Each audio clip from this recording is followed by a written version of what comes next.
A 6 mesi dal ciclone che si è abbattuto in Veneto e sulle province di Vicenza e Belluno in particolare, si moltiplicano le iniziative di aiuto.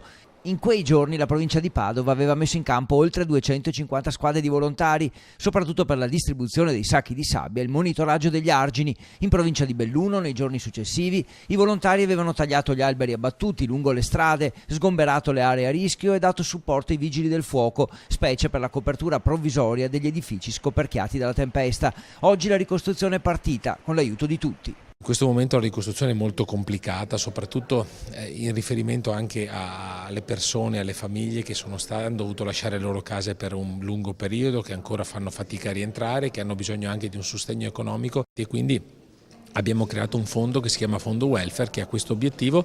Ora dal Padovano arrivano 2 iniziative di raccolta fondi, uno spettacolo il 18 aprile a Montegrotto Terme con cantanti, artisti, la meditazione di Leandro Barsotti e il poeta del legno Mauro Corona, evento organizzato dai comuni di Abano e Montegrotto, e poi il 18 maggio a Belluno l'incontro di calcio tra la nazionale italiana Sindaci e la nazionale italiana Cantanti. La ricostruzione è già cominciata con il sostegno ovviamente del governo che ha stanziato delle risorse molto importanti. È chiaro che il percorso è molto lungo e complicato, riguarda i boschi e sui boschi lì c'è un lavoro che riguarda anche i comuni e poi c'è la questione che riguardano i servizi principali, quindi le strade, quindi la costruzione, la ricostruzione di alcune strade, ma soprattutto dei parabalanghe, cioè mettere in sicurezza la viabilità è un altro dei temi importanti, mettere in sicurezza i corsi d'acqua. Dopo l'inverno ora i lavori ripartiranno di slancio anche con i fondi in via di distribuzione dalla Regione. Un appello al turismo che sostenga a sua volta il territorio e dalla provincia di Padova che sostiene l'evento, oltre alla solidarietà, parte anche il richiamo all'importanza della prevenzione. Sta ponendo particolare attenzione